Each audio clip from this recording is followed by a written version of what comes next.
Olá irmãos, sejam bem-vindos a mais um vídeo. Para quem nos assiste pela primeira vez, o meu nome é Nathan e nós somos a Remanescente, Apocalipse 12:17. Neste vídeo vamos fazer um pequeno estudo sobre a carta do apóstolo Paulo a Tito. Vou passar aqui para vocês, então.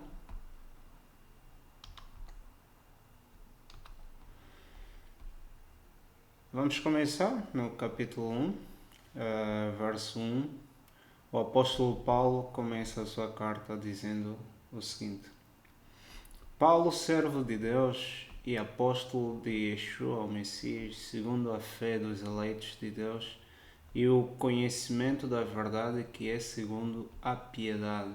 Para quem não sabe, a piedade é algo que podemos dizer assim, que é segundo a justiça, não é? Em esperança da vida eterna, a qual Deus, que não pode mentir, prometeu antes dos tempos dos séculos. Pois que Deus prometeu a vida eterna antes dos tempos dos séculos. Mas a seu tempo manifestou a sua palavra pela pregação que me foi confiada segundo o mandamento de Deus, nosso Salvador. Nesta carta do apóstolo Paulo tem uma pequena particularidade que é, ele fala muito de Deus, nosso Salvador, e isso me lembra muito uma passagem que nós temos no livro de Isaías, e eu posso buscar isso para vocês, onde Deus afirma que Ele é o único Deus e Deus afirma que somente Ele é Salvador. E o apóstolo Paulo nessa carta, ele fala, repete algumas vezes, Deus nosso Salvador, Deus nosso Salvador. Então isto é um pouco, podemos assim dizer, curioso, né? Porque como vocês vão ver, eu vou mostrar-vos Isaías capítulo 45, a partir do verso 21. Isaías 45, a partir do verso 21, diz o seguinte: Anunciai e chegai-vos e tomai conselho todos juntos. Quem fez ouvir isto desde a antiguidade? Quem desde então o anunciou? Quem é que fez ouvir? Quem é que anunciou isto aos homens? Porventura não sou eu, o eterno Yahweh? Pois não há outro Deus senão eu. Ou seja, não existe outro Deus senão eu. Sou o único Deus. Deus justo e Salvador. Não há além de mim. E a parte que chama a minha atenção é esta parte que Deus diz: Deus justo e Salvador não há para além de mim. Portanto, é como o que nós temos aqui, o apóstolo Paulo diz, mandamento de Deus nosso Salvador. Ele diz, o mandamento de Deus nosso Salvador. Portanto, é uma coisa bem parecida, não é? E Deus continua e diz: Olhai para mim e sereis salvos, vós todos os termos da terra, porque eu sou Deus e não há outro. Ou seja, Deus diz: olhem para mim e eu irei salvar-vos, vós todos os habitantes da terra. Por mim, nesse caso salvar o mundo, não é? Por mim mesmo tenho jurado, já saiu da minha boca a palavra de justiça e não tornará atrás. Agora vejam aqui também esta frase, que é uma frase que vocês vão se lembrar de alguma coisa assim no Novo Testamento, que diz que diante de mim se dobrará todo o joelho e por mim jurará ou confessará toda a língua. Pois que nós temos o apóstolo numa das cartas a dizer toda a língua, todo o joelho se dobrará e toda a língua confessará que Yeshua, o Messias, é o Senhor. Ou seja, o Messias em si é o Senhor. Por isso, nós voltando aqui para este verso que diz: mandamento de Deus, nosso Salvador. Agora, nós temos também uma percepção de uma coisa, que é, nós sabemos muito bem que Yeshua é o nosso Salvador, ok? Nós os que cremos no Filho de Deus, que veio ao mundo para morrer por nós, não é? Cremos que Yeshua é o Messias, então ele nos salvou da morte, ele é o nosso Salvador. No entanto, Deus diz que não há outro Salvador, que ele mesmo é o nosso Salvador. E outra situação, Deus diz que diante de mim, eu jurei, diante de mim todo o joelho se dobrará e toda a língua confessará. Portanto, é o que está no Novo Testamento que diz: todo o joelho se dobrará e toda a língua confessará, não é? Era então só para mostrar-vos, porque todas as vezes que eu leio essa carta, eu me lembro muito do Isaías 45, 21 a 23. E ele prossegue dizendo: a Tito, meu verdadeiro filho, a fé segundo a fé comum. Lá está, filho, irmão e outras coisas. Eu aqui, quando começo o vídeo, digo: olá, irmãos. Por quê? Porque considero irmãos todos aqueles que têm uma fé comum com a fé que eu tenho. Portanto, somos todos irmãos no Messias. É nesse sentido que ele está a querer esclarecer aqui. O Tito é um verdadeiro filho segundo a fé comum, porque o Paulo já tinha uma certa idade, não é? Então chamava os fiéis, muito mais os jovens, de filhos, não é? Então diz: graça, misericórdia e paz da parte de Deus Pai e do Senhor Yeshua, o Messias, nosso Salvador. Portanto, diz aqui: paz da parte de Deus Pai e do Senhor Yeshua, o Messias, nosso Salvador. O que nos mostra aqui duas personagens. Portanto, a frase do Paulo aqui nos revela duas personagens. E continuando, e diz assim: por esta causa te deixei em Creta, para que pusesses em boa ordem as coisas que ainda restam, e de cidade em cidade estabelecesses presbíteros, como já te mandei. Ou seja, era da vontade de Paulo, ou seja, não quero bem dizer assim própria vontade, porque poderia ter sido também, e deve ter sido sim, Deus que colocou no coração do Paulo, e o Paulo ordenou então ao Tito. O Paulo queria então que se estabelecessem presbíteros em todas as cidades, não é? De cidade em cidade nesse caso. Por quê? Para que haja ordem. Porque os irmãos podem ficar cada um por si e nos seus cantos, o que não convém, não é? Bom é viver em união, como diz o Salmo. Quão bom e quão suave quando os irmãos vivem em união. Portanto, bom é se unirem. E quando se unem, muitos irmãos já ouviram dizer: somos todos iguais, somos todos aquilo. Eu percebo o conceito de somos todos iguais.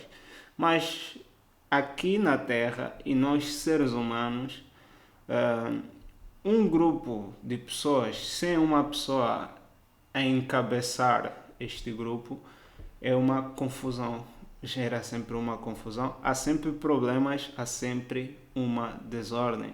Não existe nenhum grupo formado por homens que não tenha alguém que se encabeça pelo grupo, ou pessoas que se encabecem pelo grupo, que este grupo tenha ordem. Sempre há desordem. Então o Paulo, com o objetivo de estabelecer a ordem no meio da igreja que estava espalhada em várias cidades no mundo todo, pronto, por onde já tinha chegado o Evangelho, então ele foi ordenando que estabelecessem os presbíteros, que era para quê? Para liderarem lá no meio dos irmãos, para poderem então organizar as coisas, para que houvesse ordem, porque sem isto não haveria ordem, não é? Então, como já te mandei, continua dizendo: aquele que for irrepreensível, marido de uma mulher, que tenha filhos fiéis, que não possam ser acusados de dissolução, nem são desobedientes. E isto nos lembra o episódio do, esqueci o nome dele, de um sacerdote. Isso é na época dos reis, se não me engano, na época dos juízes. O sacerdote tinha filhos rebeldes, que até foi lá mencionado, filhos de Belial, os quais profanavam as coisas santas de Deus. Então Deus matou os filhos dele, e ele depois, quando recebeu a notícia da morte dos filhos dele, ele também caiu para o chão, bateu com a cabeça e morreu também. Portanto, e isto tinha já sido avisado através do homem de Deus. O servo de Deus já tinha avisado que Deus ia fazer justiça naquela casa, e cumpriu-se então a sua palavra. E assim Deus tinha determinado, e assim aconteceu. Então, para evitar que os filhos dos presbíteros, dos diáconos, dos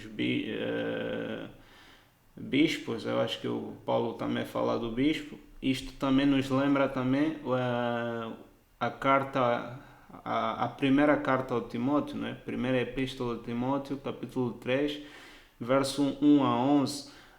O apóstolo Paulo também fala da mesma coisa, e nós podemos até ler aqui. O Tito está mesmo muito perto, estamos no verso 6, só para nos recordarmos. O Tito está muito perto. Podemos ler aqui a primeira epístola de Timóteo. O Paulo dá uma ordem idêntica ao Timóteo, mas com mais detalhes. Diz: esta é uma palavra fiel. Se alguém deseja o episcopado, excelente obra deseja. É necessário, pois, aqui no primeiro verso, Paulo está a querer dar a entender que não é uma doutrina dele, mas sim faz parte da verdade.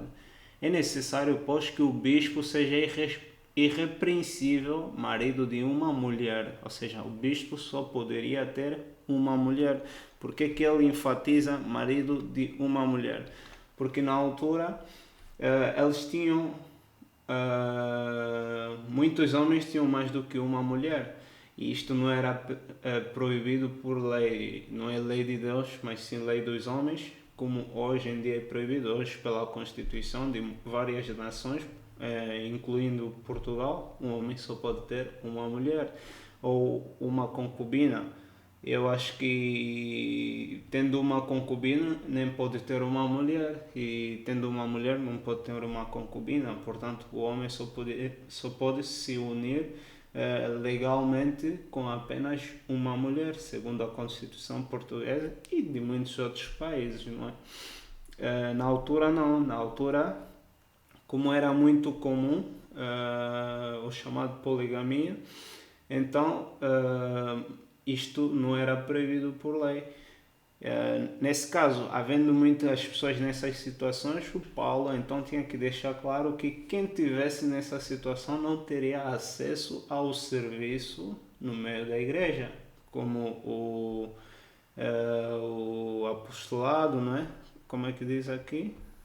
O episcopado, os diáconos, os presbíteros e outros mais, ou seja, não poderiam servir. Porque o Paulo está a se basear a lei que Deus deu para os levitas.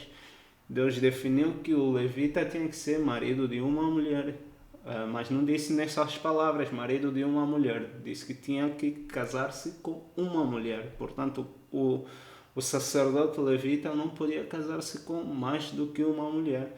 Portanto, o Paulo, se vocês lerem a ordenança dos levitas e lerem este capítulo de Timóteo, vocês percebem que ele está a recomendar as mesmíssimas coisas.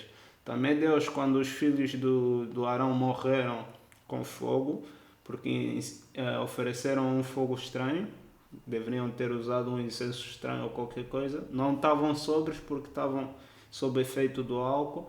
Deus também lhes recomendou para serem moderados com vinho, não lhes proibiu o consumo do vinho para a vida, mas proibiu-lhes consumirem o vinho quando fossem servir no templo.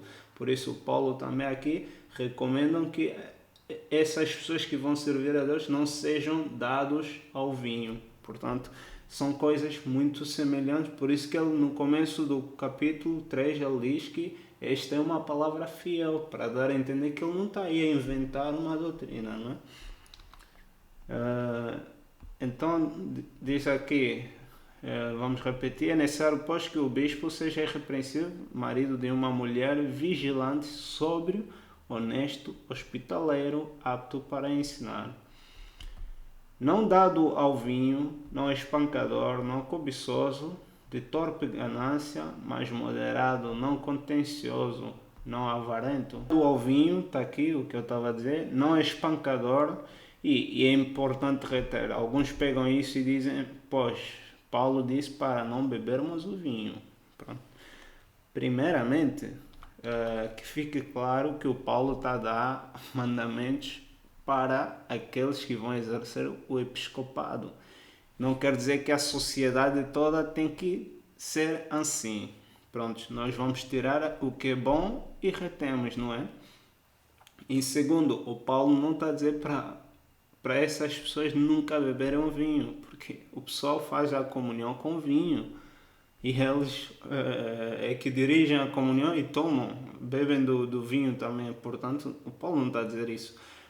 Tem que se perceber, não é? É questão de entender o que está a se dizer e não acreditar em fábulas.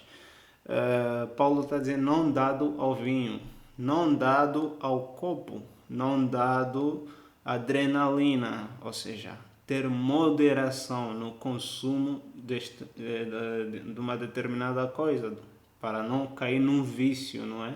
Portanto, podiam beber sim, ou podem beber sim o vinho, mas não podem ser dados, ou seja, muito apegados ao vinho, não é? Continuando isso.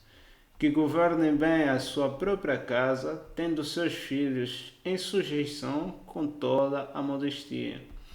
Porque se alguém, isto aqui é importante, os filhos com toda a modestia, hoje em dia vê-se filhos e filhas de pastores que, e mesmo dentro da igreja, até mulheres dos pastores dentro das igrejas, não têm nada a ver com modestia. Portanto, principalmente na vestimenta, né? Como disse, frequentemente no Brasil, nada a ver mesmo. Vestem conforme querem e de uma forma não modesta, e é uma coisa mesmo super desrecomendada pela palavra e é contrária à verdade. Porque se alguém não sabe governar a sua própria casa, como terá cuidado da igreja de Deus? Não neófito, para que, soberbecendo-se, não caia na condenação do diabo. É necessário também que tenha bom testemunho dos que estão fora, para que não caia em afronta e no laço do diabo. Ou seja, tem que ter uma boa imagem para o pessoal de fora, não é? Da mesma sorte, os diáconos sejam honestos, não de língua dobre, não dados a muito vinho, não cobiçosos de torpe ganância, guardando o mistério da fé numa consciência pura. E também estes sejam primeiros provados, depois sirvam, se forem irrepreensíveis. Da mesma sorte, as esposas desses servos de Deus sejam honestas, não maldizentes, sóbrias e fiéis em tudo. Que isto é muito bom, não é? Então, voltando aqui para o Tito, capítulo 1, estávamos no verso 6. Vamos continuar para 7. Porque é necessário que o bispo seja irrepreensível, como mordomo da casa de Deus, não soberbo, nem iracundo, nem dado ao vinho, nem espancador, nem cobiçoso de torpe ganância. Isto aqui tem sido um problema muito grande no meio desta, não estou a dizer dos verdadeiros, mas daqueles que dizem ser e não são, não é? Que são na verdade uma elite, não é? Portanto, tem sido um problema muito grande a ganância e a cobiça, muito grande mesmo. Mas dado a hospitalidade, amigo do bem, moderado, justo, santo, temperante, retendo firme e fiel palavra. Ou seja, é necessário que os presbíteros, não é? Os servos de Deus retenham uma firme e fiel palavra, que é conforme a doutrina, para que seja poderoso tanto para admoestar com a sã doutrina. Portanto, essa doutrina que refere lá em cima é a sã doutrina, e nós vamos ver em Tessalonicenses, não é? Esqueci como é que se pronuncia, Tessalonicenses, vamos ver o que é a sã doutrina. O que eu posso vos adiantar aqui, que o Paulo refere que a sã doutrina são os mandamentos de Deus. Portanto, diz aqui como para convencer os contradizentes. Portanto, ele está a recomendar que essas pessoas têm que se manter firmes na palavra, na sã doutrina, ou seja, a pregação deles tem que coincidir com os mandamentos de Deus, o que hoje em dia não tem sido por uma boa maioria, não é? Porquê? Porque muitos começam a ensinar e logo no começo ensinam que os mandamentos não são necessários e não são nada para se seguir. Portanto, logo daí retiram a base, que é a sã doutrina. Portanto, começam a pregar conforme as suas palavras. Para quê? Para cativarem, para atraírem pessoas que têm as suas concupiscências e não querem deixar, e ficam acomodadas dentro das igrejas e continuam lá dentro com as suas concupiscências até um dia que se aborrecem, saem ou morrem nas suas concupiscências e nunca nada muda para eles, né? Portanto, aqui diz que o que o Paulo recomenda é reter firmemente a fiel palavra, que é a doutrina, ou seja, melhor, a sã doutrina. Porque há muitos desordenados, faladores, vãos e enganadores, principalmente os da circuncisão. Portanto, ele está a dizer que há muitos que procuram enganar os fiéis, não é? Falam muito, está aí a dizer, faladores, falam muito. Eu vejo muito as pessoas a fazerem cultos de 1 a 2 horas, em cima de 5 versos, em cima de 3 versos. Portanto, como é que isto é possível? A pessoa falar durante 2 horas em cima de 5 versos. É mesmo falar muito, que é para as pessoas caírem muito bem nas suas redes, não é? Aos quais convém tapar a boca, homens que transtornam casas inteiras, ensinando o que não convém, por torpe ganância, com o objetivo de ganharem dinheiro, com o objetivo de alimentarem os seus ventres, não é? Um deles, seu próprio profeta, disse: os cretenses são sempre mentirosos, bestas ruins, ventres preguiçosos. Então dizem assim: este testemunho é verdadeiro, portanto repreende-os severamente para que sejam sãos na fé, para que esses possam servir em santidade e conformidade com a fé, não é? Não dando ouvidos às fábulas judaicas, nem aos mandamentos de homens que se desviam da verdade. Todas as coisas são puras para os puros, mas nada é puro para os contaminados e infiéis. Antes, o seu entendimento e consciência estão contaminados. Portanto, a sua contaminação faz com que acham que tudo não é puro, ou seja, tanto o que é puro é impuro para eles e aquilo que é impuro também é impuro, ou seja, é aquela situação que o apóstolo Paulo também fala lá em Romanos, o que é imundo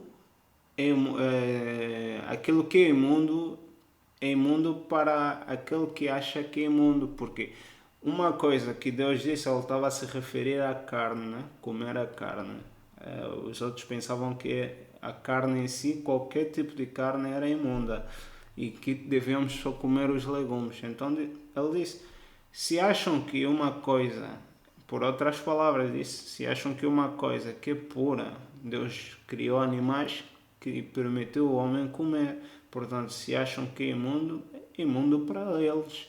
E eles pecarão se eles comerem, não é? Se estão a enfatizar nas suas consciências que aquilo é imundo e eles vão lá e comem, então estarão a pecar na consciência deles. Portanto, para eles é imundo. É da mesma maneira, chamarem de impuro para aquilo que é puro, então para eles mesmo é impuro, não é?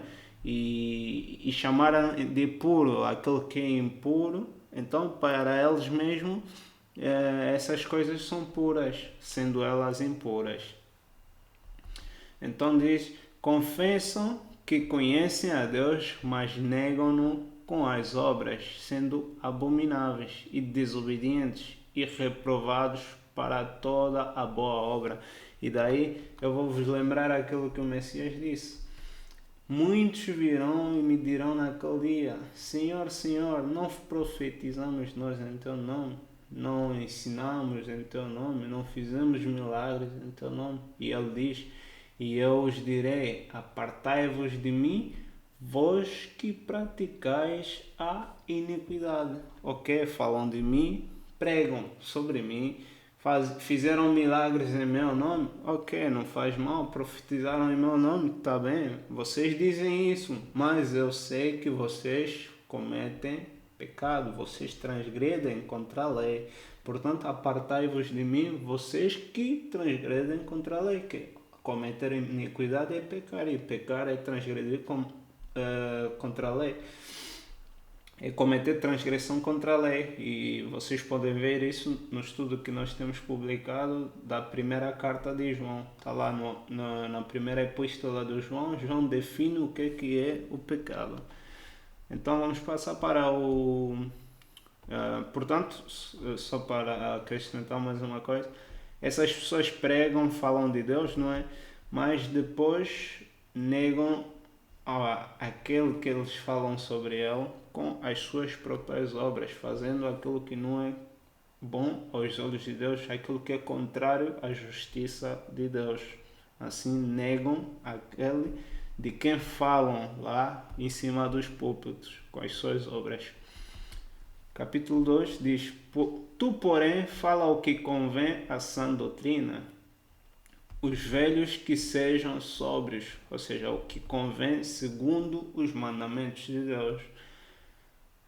Porque, na verdade, os mandamentos de Deus é a vontade de Deus. Quando nós dizemos, nós temos que falar segundo a vontade de Deus, temos que falar segundo as regras que Deus estipulou. E essas regras são os mandamentos, não é?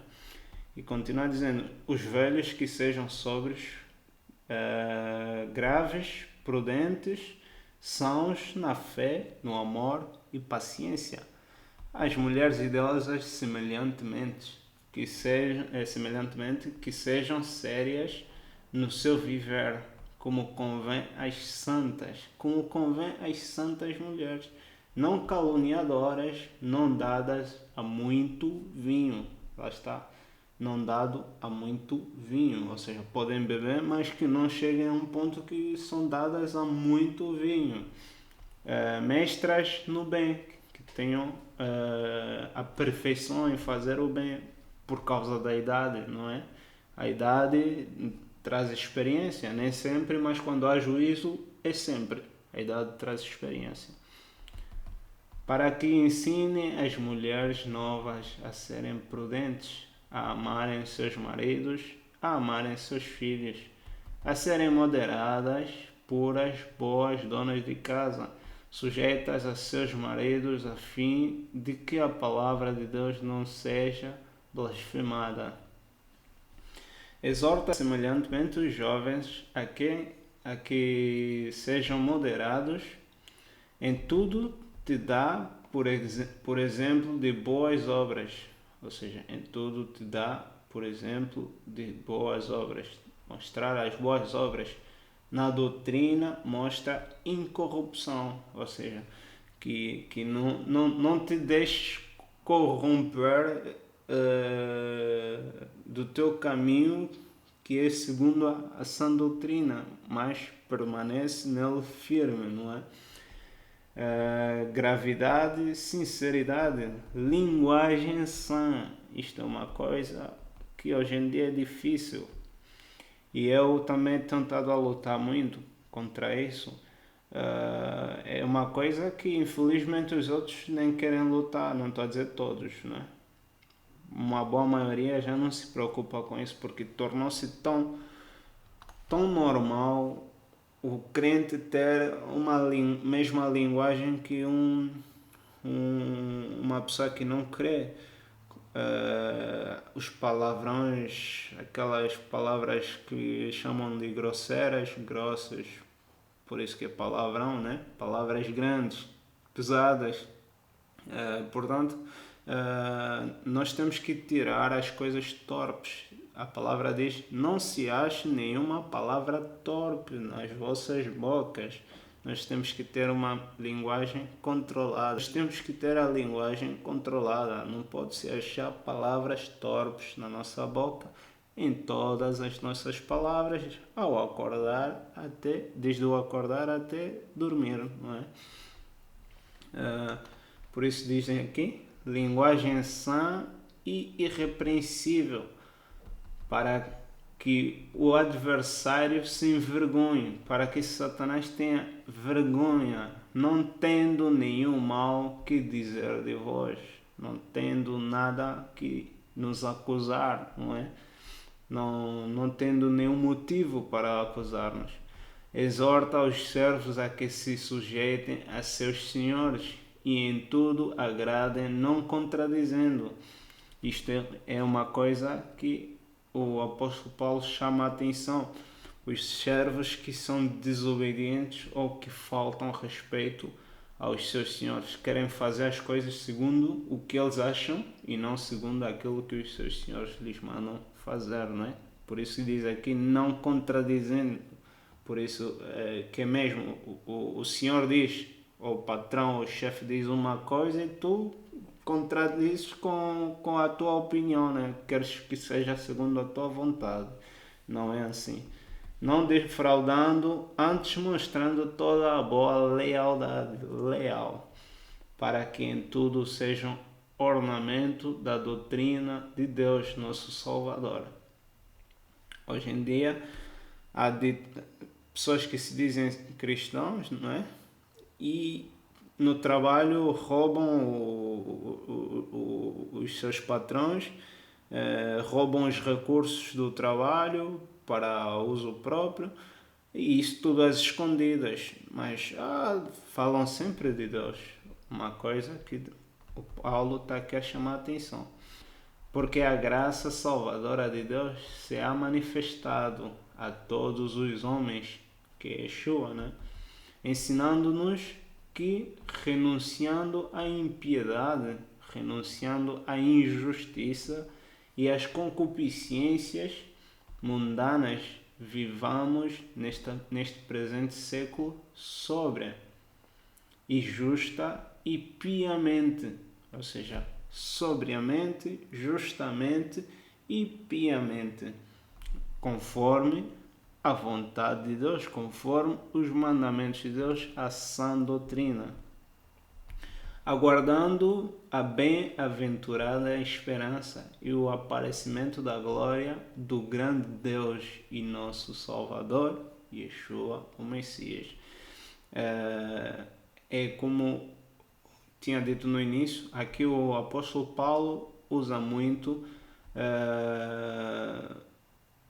aqui a frase, né? Deus, nosso Salvador, Deus, nosso Salvador, e aqui acaba usando Deus e nosso Salvador, Yeshua, o Messias, o qual se deu a si mesmo por nós para nos remir de toda a iniquidade e purificar para si um povo seu especial, zeloso de boas obras.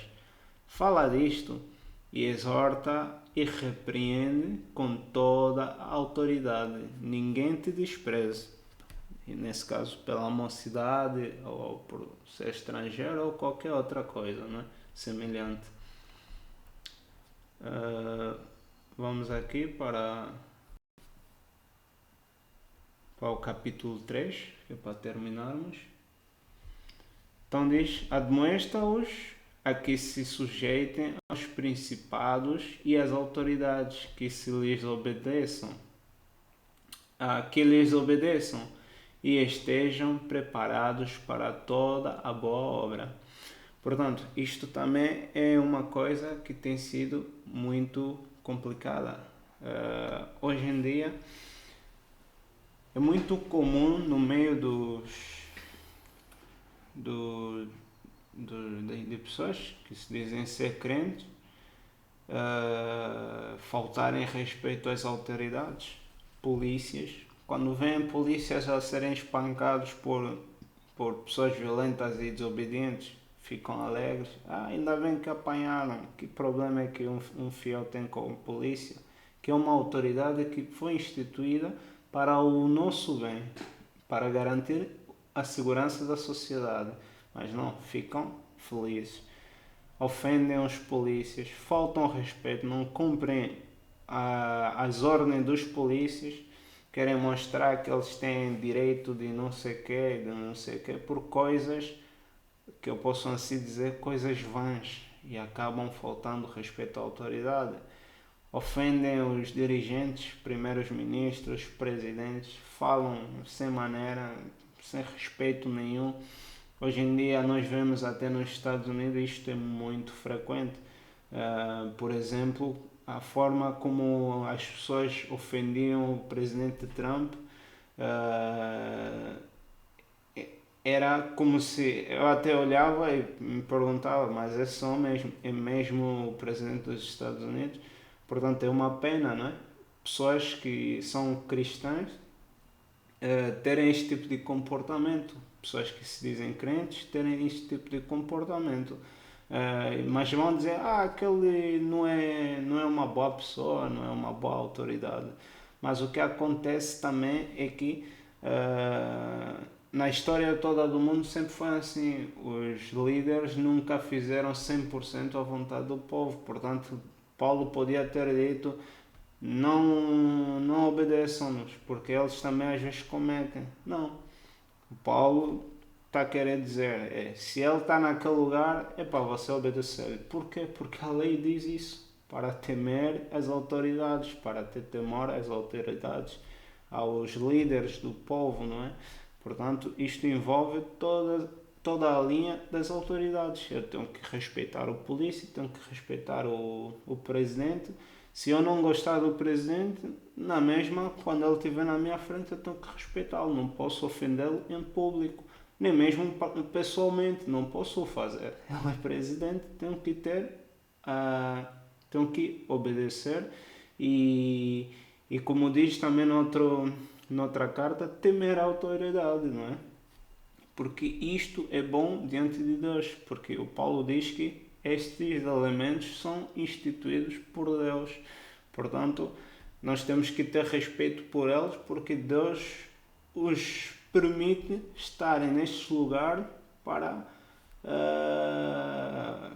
ele diz lá na outra carta, os que estão em eminência, para o nosso bem, para que haja ordem, para que haja segurança e para que haja justiça, embora que muitos não seguem essa linha e Deus, Ele mesmo, cobrará deles. Não somos nós que iremos cobrar deles, mas sim Deus irá castigá-los e cobrar deles. Por isso que tem que haver sim respeito pelas autoridades. Isto é muito importante. Por isso tem que haver também respeito pelas leis. Desde que não nos façam transgredir contra Deus, nós temos que respeitar. Agora, quando é uma lei que nos obriga ou nos faz transgredir contra Deus, não é uma lei a respeitarmos, porque é uma lei que vai contra a lei de Deus, que é superior a aquilo que é a posição deles, não é? Deus também é uma autoridade suprema, não há ninguém em cima dele. Portanto, ninguém aqui embaixo vai nos obrigar a desrespeitar ou a fazer qualquer coisa contra a vontade de Deus. Isso nós não temos obrigação de fazê-lo, mas tudo que não for contra a vontade de Deus, temos a obrigação perante Deus de obedecer ao que nos mandam fazer. Não é?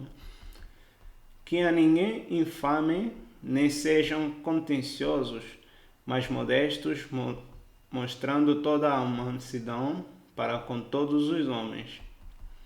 Porque também não ser contencioso, que é uma coisa um pouco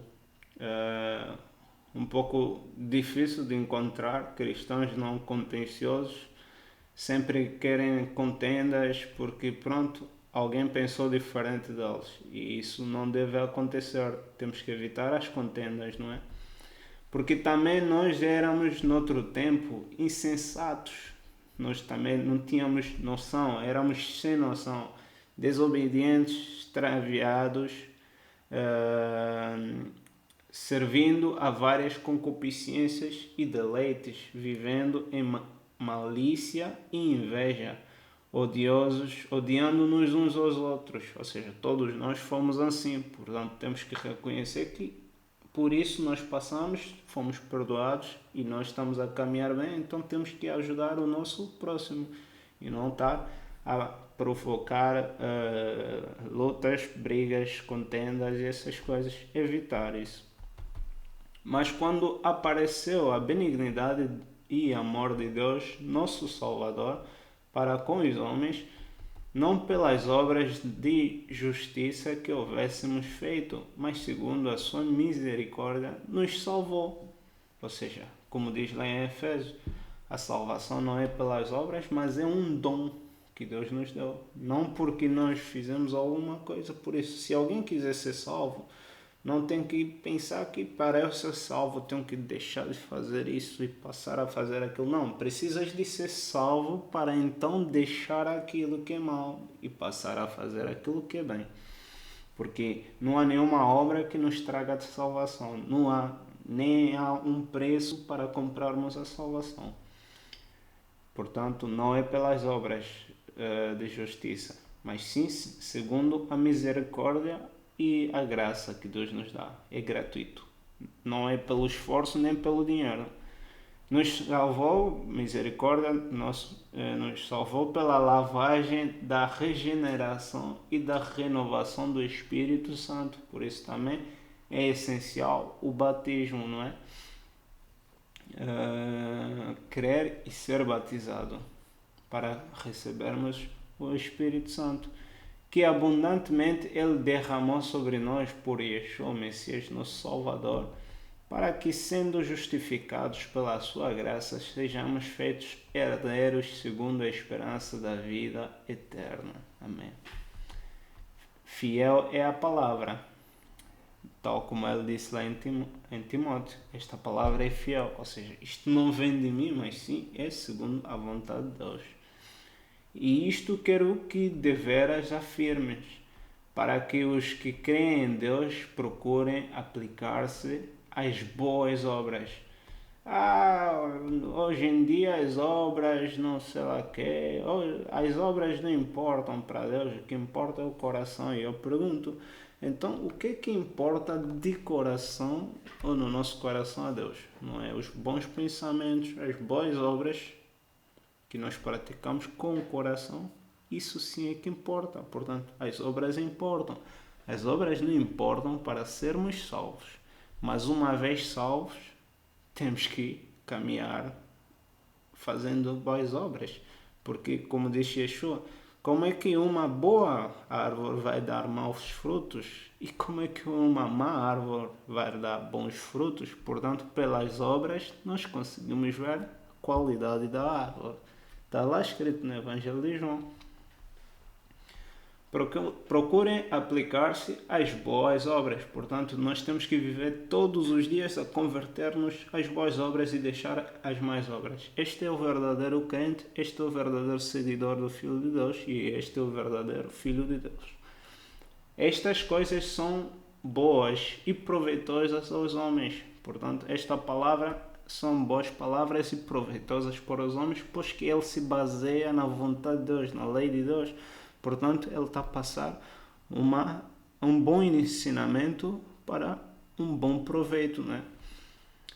Mas não entres em questões loucas, genealogias e contendas e nos debates acerca da lei, porque são coisas inúteis e vãs.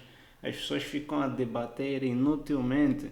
Aquele diz que isto aí é para fazer, e aquele não, e só ficam a brigar e nada chegam à conclusão, porque aquele que pensava uma coisa quer manter a posição dele para o outro acreditar e o outro também não quer ceder a posição do outro, então são contendas inúteis e vãs, porque não leva a lado nenhum. Mas dirá alguém, mas está aí a dizer que a lei é inútil. Ok, então as genealogias também são inúteis. As genealogias são inúteis. Eu pergunto, então é inútil nós sabermos aquilo que está escrito sobre as genealogias de Adão até os tempos poucos recentes, posso assim dizer, porque depois já ninguém gravou mais nada. Portanto, é sim importante, importa porque até Yeshua, para ele comprovar que é uma das coisas que ele que comprovou que ele era o enviado de Deus, era a linhagem, era a contagem da linhagem dele, da genealogia dele, por isso que está lá no Evangelho. Portanto, se a genealogia não importa, por que está lá no Evangelho de Mateus, no Evangelho de Lucas? Portanto, é importante a genealogia, mas contender por causa disto, contender por causa da lei, contender por causa das genealogias, isto é vão, não vale a pena por nada, nem por causa do Evangelho se deve contender, portanto não vale a pena. Não é que o Evangelho não importa, mas a contenda pelo Evangelho é vão. E continua dizendo, há um homem herege depois de uma e outra admoestação e evita-o. Ou seja, tentas a primeira vez, tenta a segunda vez, se ele não quiser, pronto, evita. Não fique lá contendendo com ele. Diz-lhe uma coisa, se ele não acredita, tenta a primeira, a segunda, eu até tento 3 vezes, a terceira vez é a última. Não vale a pena. Não vale a pena ficar a discutir e a contender por causa de... Não vale a pena, não vale a pena. Portanto, deixa o homem e vai-te para a tua vida. Porque essa pessoa já não quer ouvir, já não quer aceitar aquilo que é verdade, tem enraizado naquilo que é mentira. Quer abraçar a mentira, que vá com a mentira, não é? Sabendo que esse tal está pervertido. Lá está. Ele já está pervertido.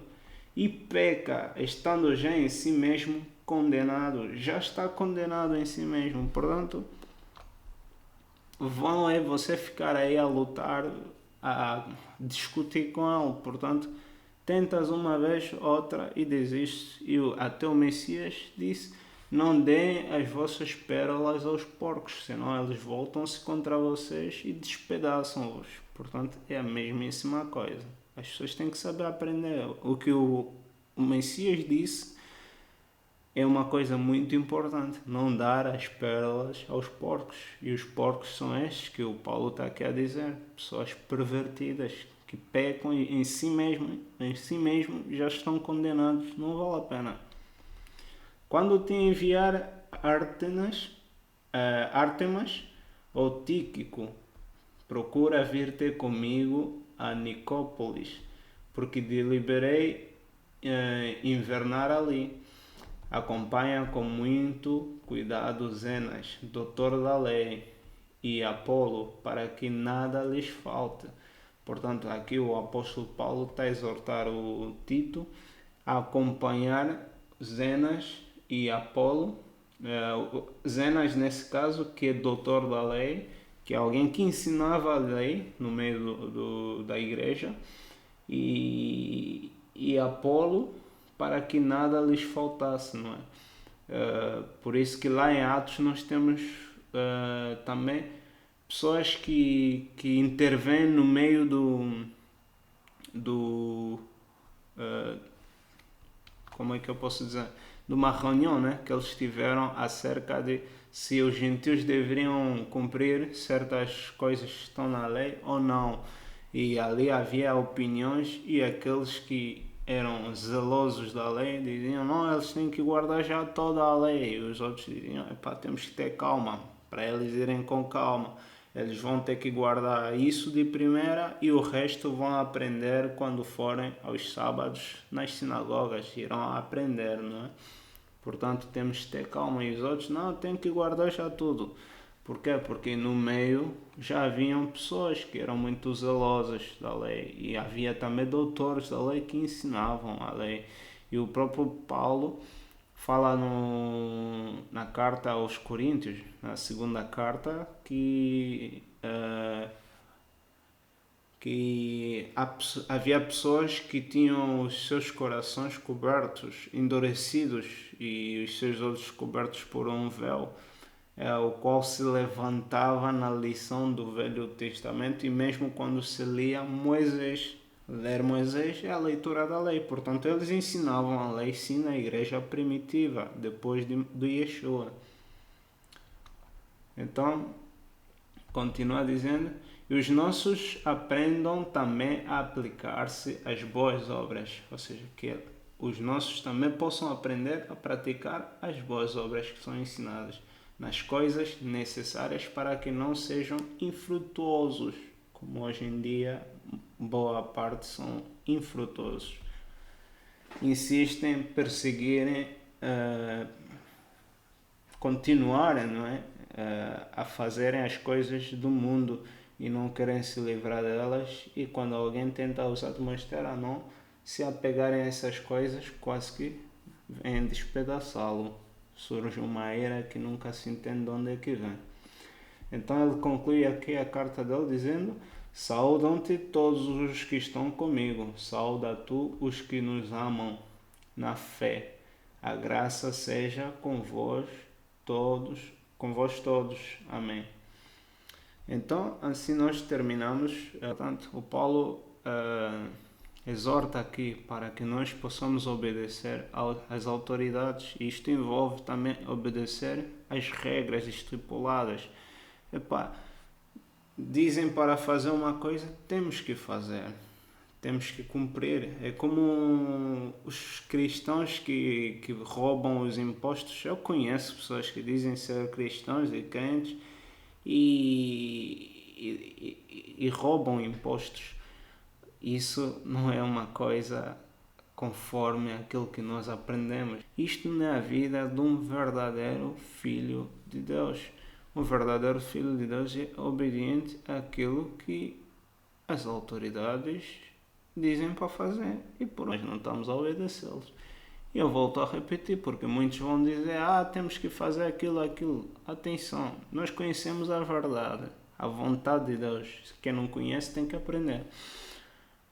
Se o que nos mandam fazer é contrário à verdade, leva-nos a desobedecermos a Deus, não temos que o fazer.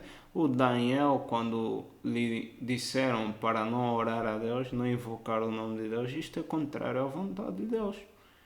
E mesmo contrário à vontade de Deus. Portanto, ele manteve-se fiel a Deus e Deus o ajudou, mesmo quando foi lançado para a cova dos leões, por desobedecer o decreto do rei. Ele teve a ajuda de Deus. Por quê? Porque estavam lhe mandar fazer uma coisa que era contra a vontade de Deus. Por isso, o Daniel escolheu fazer a vontade de Deus, desrespeitando o decreto do rei, mas o rei dos reis salvou-lhe da condenação do rei.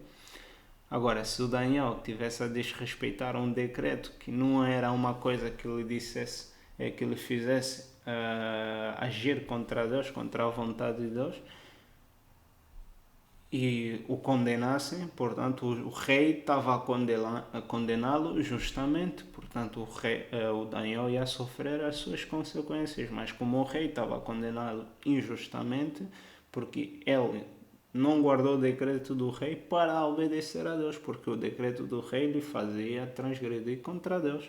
Ele tinha que invocar apenas o nome do ídolo do rei e não o nome de Deus. E nós, segundo a lei, temos que invocar apenas o nome de Deus. Portanto, assim é que isto funciona. Temos que ter cuidado com isso. Também hoje, sobre Filemão, é uma pequena carta com uma pequena mensagem muito restrita, mas aprende-se alguma coisa e nunca é demais, nunca